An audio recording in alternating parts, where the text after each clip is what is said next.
yang saya banggakan, pada kesempatan kali ini kita akan mempelajari bab 1 tentang manusia, tempat, dan lingkungan, di mana materi pertama berkaitan dengan ruang dan interaksi antar ruang. Harapannya setelah kalian mempelajari materi ini, kalian dapat menjelaskan pengertian ruang.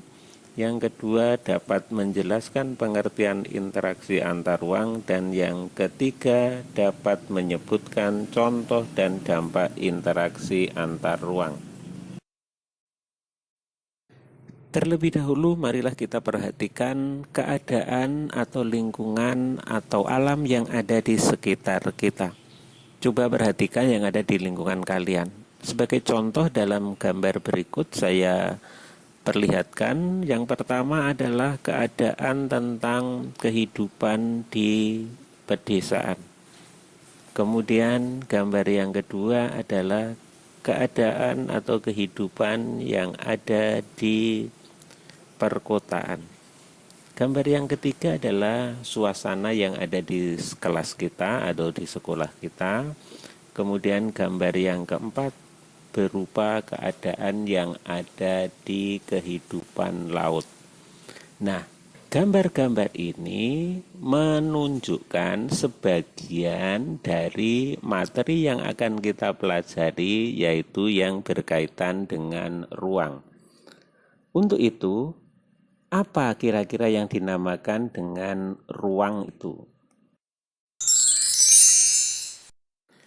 Nah, dari gambar tadi, maka kita bisa menyimpulkan bahwa yang dinamakan ruang itu adalah suatu tempat atau lokasi yang berada di permukaan bumi, baik secara keseluruhan maupun sebagian, yang dipergunakan sebagai tempat tinggal makhluk hidup.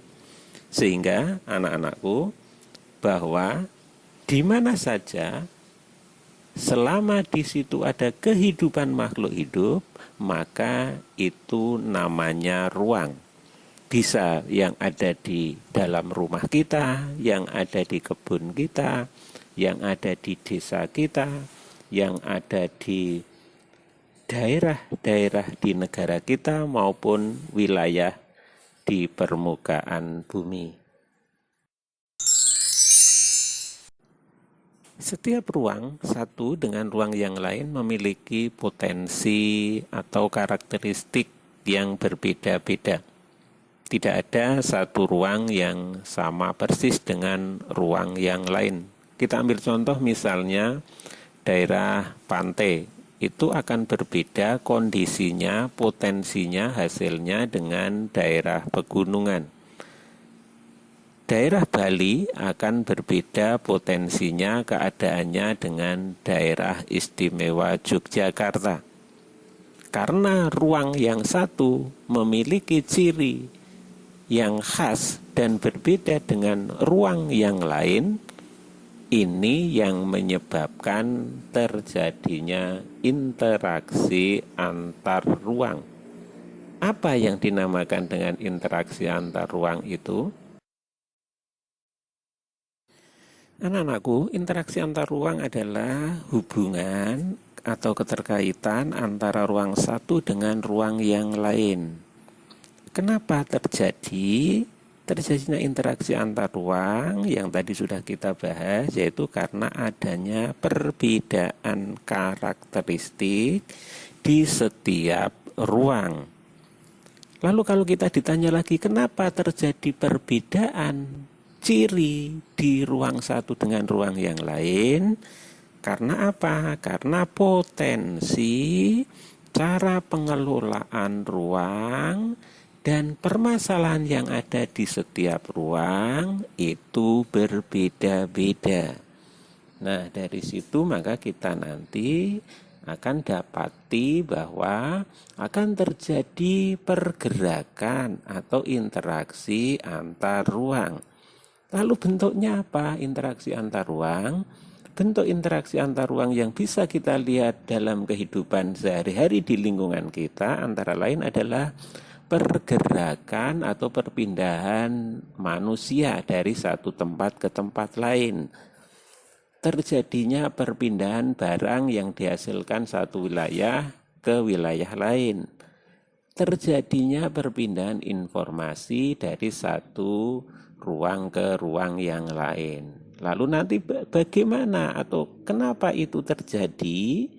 Nah, coba direnungkan terlebih dahulu. Ya, anak-anakku, sekarang mari kita lihat dan kita perhatikan bersama dari penjelasan atau diskusi kita dari awal bahwa interaksi antar ruang itu terjadi atau berlangsung karena adanya beberapa faktor.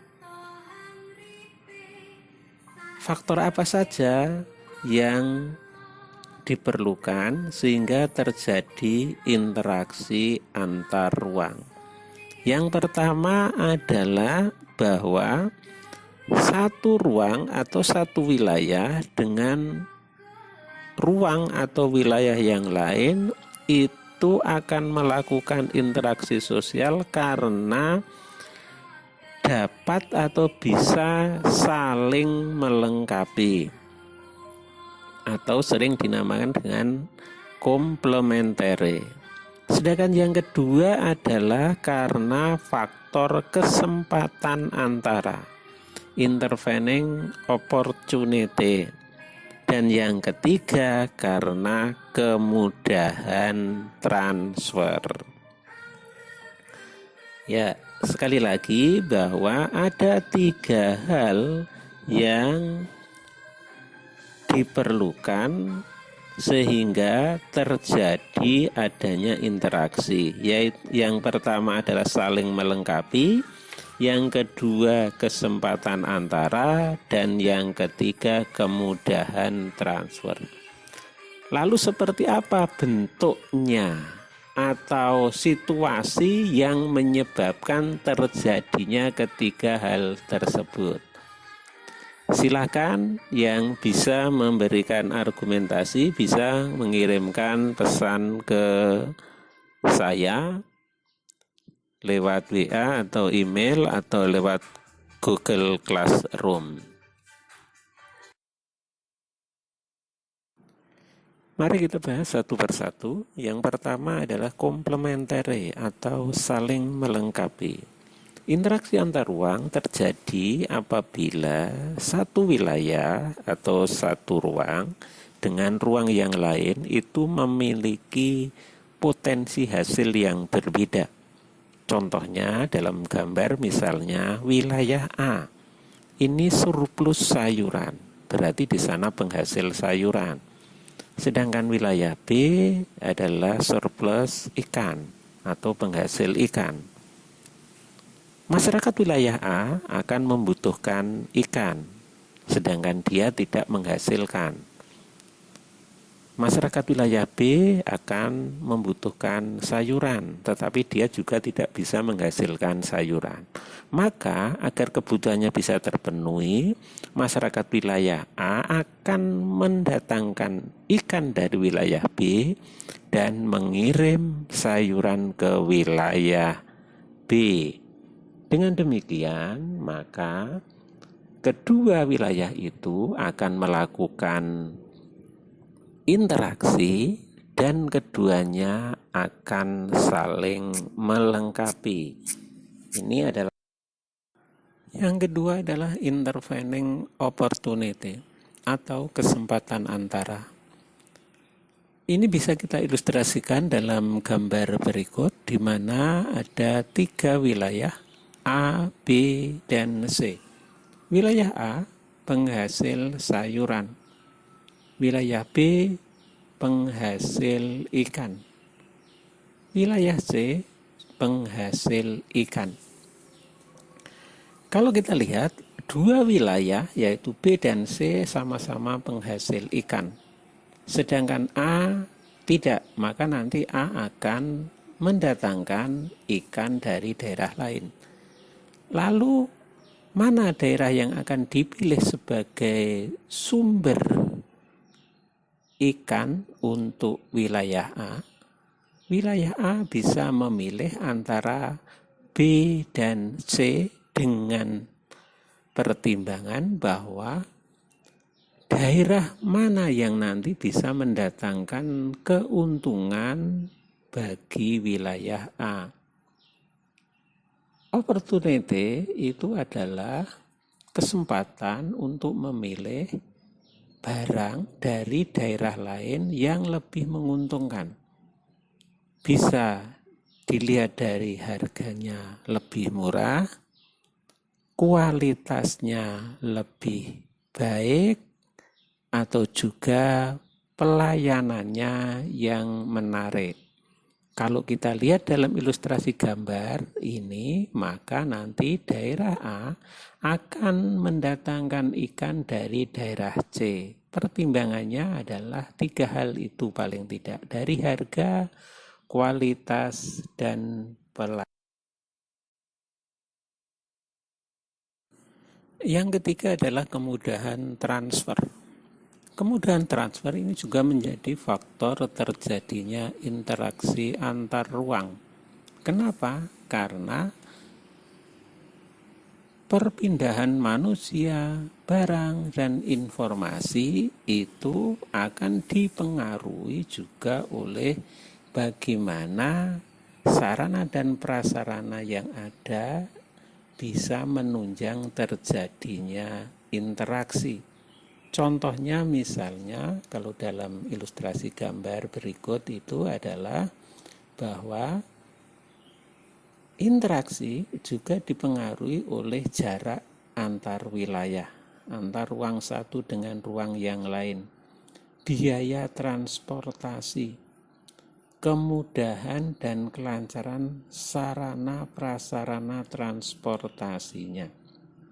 Apabila interaksi itu terjadi karena faktor-faktor tersebut, maka itu dinamakan interaksi antar ruang karena adanya faktor kemudahan transfer. Bentuk interaksi antar ruang dikelompokkan menjadi 3. Yang pertama adalah pergerakan manusia atau mobilitas sosial. Yang kedua, pergerakan komunikasi atau gagasan. Yang ketiga, pergerakan barang atau transportasi. Pergerakan orang atau mobilitas sosial ini contohnya misalnya masyarakat desa banyak yang pergi ke kota mencari pekerjaan.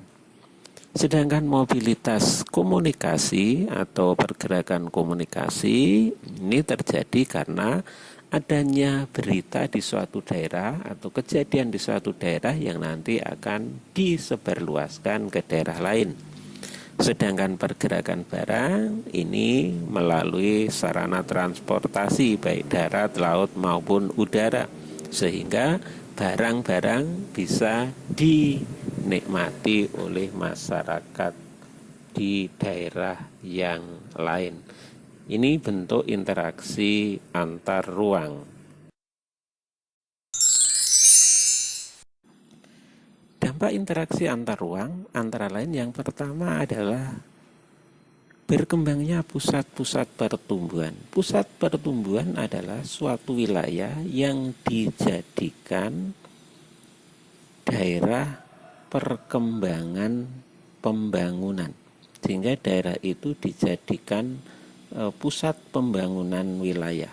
Pusat pertumbuhan yang muncul di suatu wilayah akan meningkatkan kegiatan ekonomi wilayah tersebut, sehingga wilayah tersebut cenderung memiliki penduduk yang semakin padat yang akan menarik banyak tenaga kerja. Ada beberapa faktor yang mempengaruhi suatu wilayah menjadi pusat pertumbuhan, misalnya sumber daya alam, sumber daya manusia, topografi atau bentuk fasilitas penunjang, kondisi sosial ekonomi masyarakat, dan sebagainya. Yang kedua adalah perubahan penggunaan lahan. Lahan yang tadinya lahan pertanian, perkebunan, kemudian berubah menjadi lahan industri dan pemukiman. Kemudian yang ketiga adalah perubahan orientasi mata pencaharian. Mata pencaharian penduduk yang tadinya sebagai petani, kemudian sekarang berubah menjadi pedagang, pegawai, atau buruh, atau juga sebagai pengusaha. Kemudian yang keempat adalah berkembangnya sarana dan prasarana transportasi. Ini akan terjadi di daerah yang dijadikan pusat pertumbuhan, maka sarana transportasi, jalan, dan fasilitas komunikasi, misalnya penerangan, kemudian jaringan telekomunikasi akan dibangun lebih pesat. Kemudian yang kelima adanya perubahan sosial budaya. Daerah pertumbuhan itu akan menyebabkan kondisi sosial budaya masyarakat berubah dari masyarakat tradisional ke masyarakat yang modern. Kemudian berubahnya komposisi penduduk, baik dilihat dari mata pencahariannya yang tadinya mungkin sebagai seorang petani, sekarang seorang pengusaha, yang tadinya daerahnya pendapatan per kapitanya rendah, sekarang menjadi pendapatan per kapitanya tinggi.